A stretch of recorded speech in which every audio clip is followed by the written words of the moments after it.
Hey, thanks for watching our playthrough of Battle Belongs by Phil Wickham. On this one, you may have noticed, we use actual amps and pedals. It is not something we typically do for playthroughs here at Worship Tutorials. If you don't know our content, we do a lot of modeling stuff. Helix, Axe Effects, Fractal Units, Kemper, Quad Cortex, what have you. But you know, we've built this collection of amps and stuff here doing Kemper and Quad Cortex content. So Bradford and I thought it might be cool to start doing some playthroughs using actual amps and pedals. So if you want to see more of these kind of videos, if you're an amp and pedal person, let us know. Say in the comments, say more amps and pedals please and thank you. And we'll do our best to accommodate. So first I want to talk about the gear I used in this video. Let's talk guitars first. The Guitar 1 guitar or lead, most of the time it was playing lead anyway, was a PRS McCarty II. They only made that guitar for a couple years back in like 07, 08. I got it in a trade. The original pickups were gone, long gone, so I put a set of Suhr Thornbuckers in it. That's what's currently in it, anyway, as I'm filming this. Who knows what's in it down the road. Awesome guitar from PRS. The guitar in the other video was a Tokai, a 1979 Tokai. I'm actually holding it right now.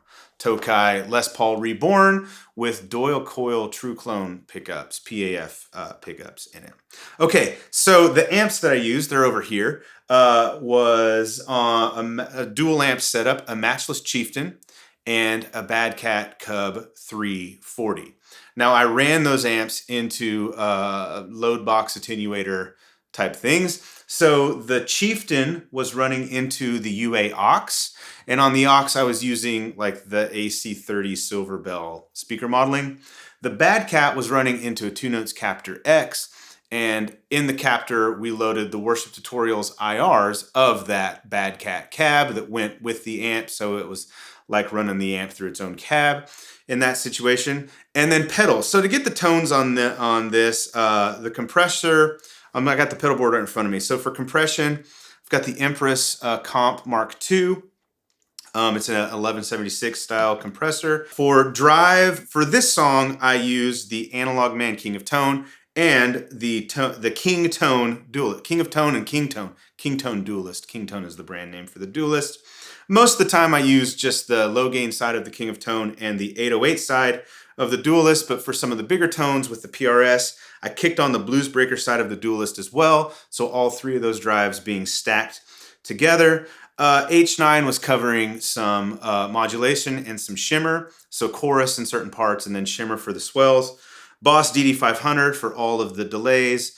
Eventide Blackhole for the big reverb sounds, and then the Golden for the normal plate reverb sounds. And then I had a Morningstar MC8 and a Morningstar ML5 working together. ML5 is under that board. The MC8 I had set up so I can control everything because all the drives run into the ML5. I basically set up a song patch on the MC8 and I was controlling drives along with everything with the MIDI controller. So I basically had it in scene or snapshot mode, whether you're a Fractal or a Helix person. Those names will make sense to you. So basically I had intro, verse, rhythm, lead octave, bridge, riff, swells. So I love this setup in that I have like basically preset sounds at the press of a button. I've turned my analog rig into a Helix, basically. So that is that's what I used to get the tone on this. Of course, we also have patches for this song. We've done other playthroughs, you know, Fractal, Line 6, stuff like that. We have a teaching tutorial for the electric guitar part that I just played pretty much the same way I played it. All of that stuff linked below. Subscribe to the channel if you haven't already. I don't know what you're waiting for. This is the time to do it. Subscribe, hit that bell so you get notified when we do more content like this. Thank you again so much for watching. See you in the next one.